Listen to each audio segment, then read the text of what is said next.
আমরা বিচার চাই, আমরা নিরাপত্তা চাই, আমরা চাকরি চাই বলছে গোটা বাংলার মানুষ। কিন্তু রাজ্য সরকার কি শুনতে পাচ্ছে? আমি সংগ্রামী যৌথ মঞ্চের সদস্য, তিনি রয়েছেন, কি বলবেন আজকের দিনে দাঁড়িয়ে আবারও চিকিৎসকদের মার খেতে?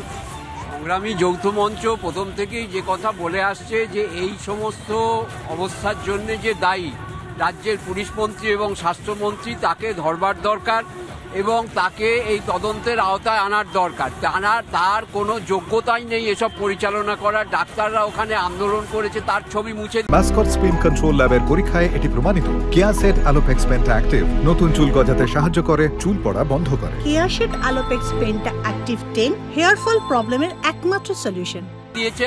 আর নির্লজ্জের মধ্যে দেখুন এইখানে নিজের অনশনের ছবি টানিয়ে রেখেছে। তো এই নির্লজ্জ মুখ্যমন্ত্রী তার অবিলম্বে এখান থেকে সরে যাওয়া উচিত।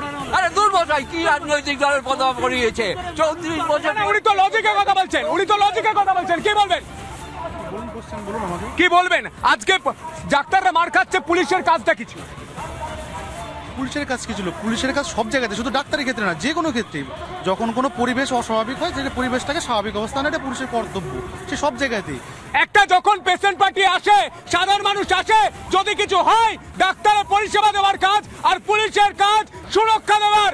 রাজ্যের পুলিশ মন্ত্রী শুনতে পাচ্ছেন ডাক্তাররা পড়ে পড়ে মার খাচ্ছে। আজ অবার মতো মহিলাদের কর্তব্যরত অবস্থায় ধর্ষণ করে খুন করে দেওয়া হচ্ছে। সন্দেশকারীর মা কাঁদছে, মাটি আজ রক্তাক্ত, আর মানুষ প্রশ্ন করছে এ বাংলায় হচ্ছেটাকে? সেই প্রশ্নটা করলাম বুক চিতিয়ে চোখে রেখে। এ বাংলায় হচ্ছেটাকে? আজ এখানে শেষ করছি, আবারও দেখাবে আগামীকাল ঠিক বিকেল 4:57 এ বাংলায় হচ্ছেটাকে। আমি সাধারণ মানুষকে আপনার সামনে কথা বলার চেষ্টা করি। দাদা, কি মনে হয় পুলিশ ঠিক কাজ করছে? পুলিশ তো আরজি করে যেটা ঘটনা ঘটেছে, যেটা জানতে পারলাম, সেটা একদমই ঠিক কাজ করেনি। ভরসা আছে পুলিশের উপর? ভরসা আছে? ভরসা দেখুন, ওখান থেকে তো ভরসা চলেই গেছে। দিদি কি বলবেন, ভরসা আছে পুলিশের উপর? আছে তো একটু। কতটা? এইটুকু। পুলিশ ঠিক কাজ করছে? রাজ্য ঠিক কাজ করছে? ঠিক কাজ করছে না। দেখুন, মানুষের মনের মধ্যে এই জায়গাটা ঢুকে গিয়েছে ক্যান্সারের মতো, যে পুলিশ এ বাংলায় নিরপেক্ষ নয়। দ্বিতীয় কথা, আপনি যেটা বললেন যে বাড়ির লোকেরা, পেশেন্টের বাড়ির লোক এসেছিল, সেখানে পুলিশ পেশেন্টের বাড়ির লোকের সাথে কিছু করতে পারবে না। সেখানে করণীয় সুরক্ষা দিতে পারবে ডাক্তারদের, আপনাকে সুরক্ষা দিতে পারবে, স্বাস্থ্যকর্মীদের সুরক্ষা দিতে পারবে। সাগর দত্তে যে ঘটনা ঘটেছে, আপনি যদি খোঁজ নেন, সেখানে 2জন পুলিশ কর্মীও জখম হয়েছে, 2জন লোককে ধরা হয়েছে। কিন্তু আমি একটা কথা ডাক্তার হয়ে আমি পেশেন্ট পার্টিদের উদ্দেশ্যও বলবো, নাচ পরিষ্কার বলেছে যে পুলিশ ওখানে নীরব দর্শক হয়েছিল। আমরা 14 তারিখে তো অন ক্যামেরায় দেখেছি পুলিশ নীরব দর্শক হয়েছিল যখন আরজি করের গেটটা ভাঙা হচ্ছিল। এই আন্দোলনকারী সেজে যে দুষ্কৃতীরা এসে ভেঙেছিল আরজি করের গেট এবং প্রমাণ লোপাটের চেষ্টা করেছিল। তাহলে এই প্রশ্নটার উত্তর আগে দিই। আন্দোলনকারীরা হিসেবে যারা এসে আরজি করের গেট ভেঙেছিল, তাদের মধ্যে 114 জনকে ধরা হয়েছে এবং তারা জেলে আছে, 1 নম্বর। 2, যারা ওখানে ঢুকেছিল আন্দোলনকারী হিসেবে, তারা দুটো ছবি। সাগর দত্তের নার্স বলছেন পুলিশ দাঁড়িয়েছিল, আমরা আরজি করেও দেখেছি পুলিশ দাঁড়িয়েছিল। আমি সাগর দত্তের কথা বলিনি। সাগর দত্তের যে খবর আছে, আমি আমার ডাক্তার হিসেবে আমি পেশেন্ট পার্টিদের উদ্দেশ্যেও একটা কথা বলবো। সমস্ত পেশেন্ট বলে তার পেশেন্ট ভালো আছে, তারপরে তারা হাসপাতালে আছে। পৃথিবীর ইতিহাসে হয়, এ তো আমার পাশে ডাক্তারের ফ্যাটার্নিটিতে যে রঙই থাক না কেন, পেশেন্ট ভালো থাকলে হাসপাতালে কেউ আসে না। দ্বিতীয় কথা, পেশেন্ট খারাপ থাকলে আমি ডাক্তারের গায়ে হাত দেব, এই কালচারটা যদি আমরা সাধারণ হিসেবে বলি যে প্রশাসনের কালচার বদলাতে হবে, তাহলে পেশেন্ট পার্টি হিসেবে আমার কিন্তু এইটাও দেখার দরকার, আমার এই কালচারও বদলাতে হবে। সেই কালচারটা বদলাবে বা চিকিৎসকরা মার খাবে না কি জন্য? তার করার জন্যই হসপিটালের বাইরে এবং ভেতরে পুলিশি নিরাপত্তা থাকে। কিন্তু যে পুলিশি নিরাপত্তা দেওয়া হচ্ছে সেই পুলিশ কি ফাঁকা? যদি সেরাম ঘটনা ওখানে ঘটে, যে পুলিশ জানাচ্ছেন, পুলিশ যদি সেটা ঘটে থাকে, তাহলে তো নিশ্চয়ই এই আমরা ক্যামেরায় দেখেছি পুলিশ কি ফাঁকা ছিল। আমি আসবো, আপনি তো একজন চিকিৎসক, কবে আমাদের রাজ্যে থ্রেড কালচারটা শেষ হবে? এই থ্রেড কালচার সব জায়গায় থ্রেড কালচার। বাড়ি করতে গেলে থ্রেড কালচার, গাড়ি কিনতে গেলে থ্রেড কালচার, এই চিকিৎসা দিতে গেলেও থ্রেড কালচার। এই থ্রেড কালচার তখনই শেষ হবে যখন এই প্রমোশনগুলো বন্ধ হবে। আমরা যা দেখেছি যে এই যে সন্দীপ ঘোষ, ওনাকে প্রমোট করে দেওয়া হলে ন্যাশনাল মেডিকেল কলেজে, সেখান থেকে স্বাস্থ্য ভবনে, এই প্রমোশন বন্ধ করতে হবে।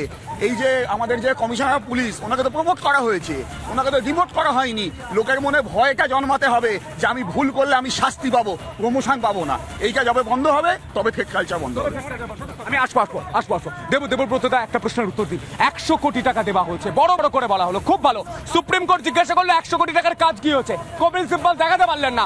100 কোটি টাকার মধ্যে বলছেন সিভিক ভলেন্টিয়ার 7 দিনের মধ্যে ট্রেনিং দিয়ে আমরা নিরাপত্তা দেবো। আরে কি নিরাপত্তা দেবেন? সাগর দত্ত মেডিকেল কলেজ এত কাণ্ড যখন ঘটছে, সেখানে স্বাস্থ্যকর্মীরা, নার্সরা, ডাক্তাররা মার খাচ্ছে।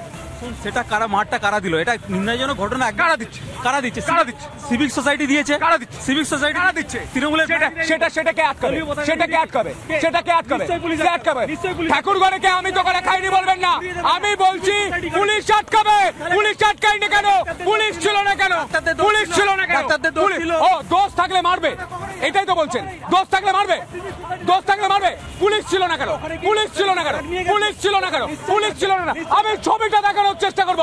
আমার প্রিয় দর্শক যারা বাঁকুড়া, পুরুলিয়া, ঝাড়গ্রাম, শিলিগুড়ি থেকে দেখছেন, তারা দেখুন পুলিশ কিয়স্ক ফাঁকা, পুলিশ নেই। নার্স বলছেন পুলিশ দাঁড়িয়ে থেকে দেখেছে। আমি সেই বক্তব্য শোনানোর চেষ্টা করব। আমার সহকর্মী সৃজিতা সেই বক্তব্য তৈরি করছে, তবে রেডি করছে। সেই বক্তব্য আমরা শোনানোর চেষ্টা করব আপনাদেরকেও।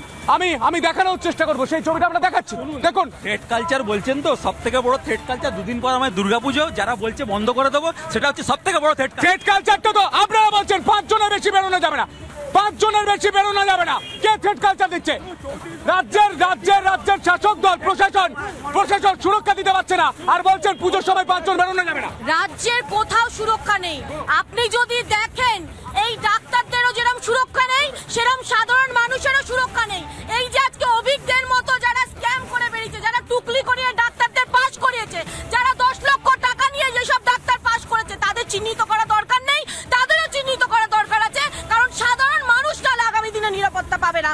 যেভাবে আমরা আজকে আমাদের বোনের বিচার চাওয়ার জন্য রাস্তায় নেমে লড়াই করছি, সেরকমই আজকে আমরা যেরকম ওদের সুরক্ষা চাই, সেরকম সাধারণ মানুষেরও সুরক্ষা চাই। আপনারা বুঝতে পারছেন প্রত্যেকটা জায়গায় মানুষ কিভাবে অসুরক্ষিত হয়ে আছে। প্রত্যেকটা জায়গায় এই সরকার স্ক্যাম করে রেখে দিয়েছে, বুঝতে পেরেছেন? এই দেবব্রত বাবু বলছেন যে যারা মেরেছে তারা তো তৃণমূল নয়। পুলিশের কাজটা কি উনি কি ভুলে গিয়েছে?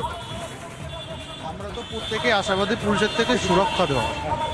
পুলিশ যদি আমাদের সুরক্ষা না দেয়, এবং প্রত্যেকটা মানুষই চাইবে সে তার কর্মস্থলে সুরক্ষিত থাকার জন্য, সে যে যাই কাজ করুক না কেন, এবং তারা যদি তার কর্মস্থলে সুরক্ষিত না থাকে, তাহলে সে সেই জায়গাটায় কাজ করবে কি করে? আর দ্বিতীয়ত, সুরক্ষা দেওয়ার দায়িত্ব কার? প্রশাসনের। প্রশাসন যদি ব্যর্থ হয় সুরক্ষা দিতে, তাহলে মানুষের প্রশ্নটা কার কাছে দাঁড়াবে? মানুষ কার কাছে আশাবাদ? মুখ্যমন্ত্রী মমতা বন্দ্যোপাধ্যায় তিনি বলেছিলেন এনারা বিচার চায় না, চেয়ার চান, তাই বসে রয়েছে। আমি তো সুরক্ষা দেবো বলেছি। আবার তিনি বলেছেন একদিনের সুরক্ষা দেওয়া যায় না, তার পরের দিনই আমরা দেখতে পাচ্ছি সাগর দত্তে আপনাদের স্বাস্থ্যকর্মীরা, আপনাদের ফ্রেটার্নিটির লোকেরা, আপনাদের জুনিয়র ডাক্তাররা মার খাচ্ছে। আজকে অভয়ার 51তম দিন। অভয়ার যে ঘটনাটা ঘটেছিল আর কালকে যে ঘটনাটা ঘটলো সাগর দত্তে, দুটোর মধ্যে কিন্তু কোনো অমিল নেই, দুটো সেমই ঘটনা। যার কারণ ছিল সুরক্ষা। সেই সুরক্ষার অভাবটা এবং আমরা 2019 সালেও দেখেছি। এই মুহূর্তে সাগর দত্তে রাখার চেষ্টা করবো। জুনিয়র চিকিৎসকরা সাংবাদিক বৈঠক করছে।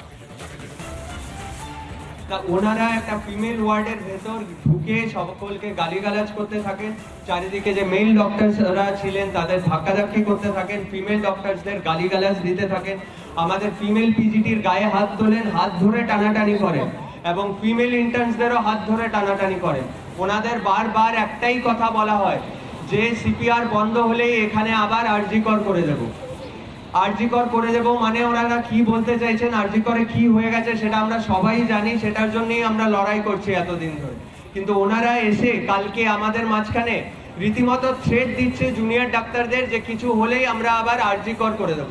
শুধু তাই নয়, ওখানে যারা সিস্টার ছিলেন, যারা গ্রুপ ডি স্টাফ ছিলেন, সিস্টারদের গায়ে হাত তুলেছেন ওনাদের তাও আমি কুর্নিশ জানাই, ওনাদের গায়ে হাত তোলার পরও ওনারা ইমার্জেন্সি মেডিকেশন দিয়েছেন ওদের, তাও ওনারা গায়ে হাত তুলে গেছেন, ভার্বালি অ্যাবিউজ করেছেন। ওনাদের বলেছেন যে সাদা জামা কাপড় পরা যতজন আছে সবার বডি বেরোবে এখান থেকে। তারপর যে সিকিউরিটি গার্ড ছিল ওখানে, 2 থেকে 3 জন সিকিউরিটি গার্ড ছিলেন সিসিটিভি ফুটেজে, যে পুলিশম্যান ছিলেন 3 থেকে 4 জন পুলিশম্যান ছিলেন, র্যাবদের ফোন করা হয়, সবাই ওখানে জাস্ট দাঁড়িয়ে বাইস্ট্যান্ডার হয়ে দাঁড়িয়েছিল তাদের পক্ষ থেকে কোনো রকম কোনো পদক্ষেপ নেওয়া হয়নি।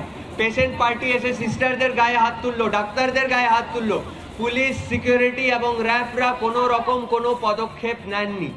তার থেকেও যে নিন্দনীয় ব্যাপার, এই সিসিটিভি নিয়ে সুপ্রিম কোর্টের এত রায় বেরোলো, গত ইনসিডেন্টে বললো 14 দিনের মাথায় সিসিটিভি সবখানে সিসিটিভি এবং সিকিউরিটি এনশিওর করতে হবে। আমরা কালকে সিসিটিভি ফুটেজ জোগাড় করার জন্য গেলাম, সেখানে গিয়ে আমরা দেখলাম যে ফিমেল 2 ওয়ার্ডে, মানে যে ওয়ার্ডে আমাদের জুনিয়র ডাক্তাররা আলটিমেটলি সিপিআর দেওয়ার পর যখন আনফর্চুনেটলি পেশেন্টটা এক্সপায়ার করেন, তারপর গ্রুপ ডি স্টাফরা, পুলিশরা তো একদমই ব্যর্থ, সিকিউরিটি গার্ড তো একদমই ব্যর্থ,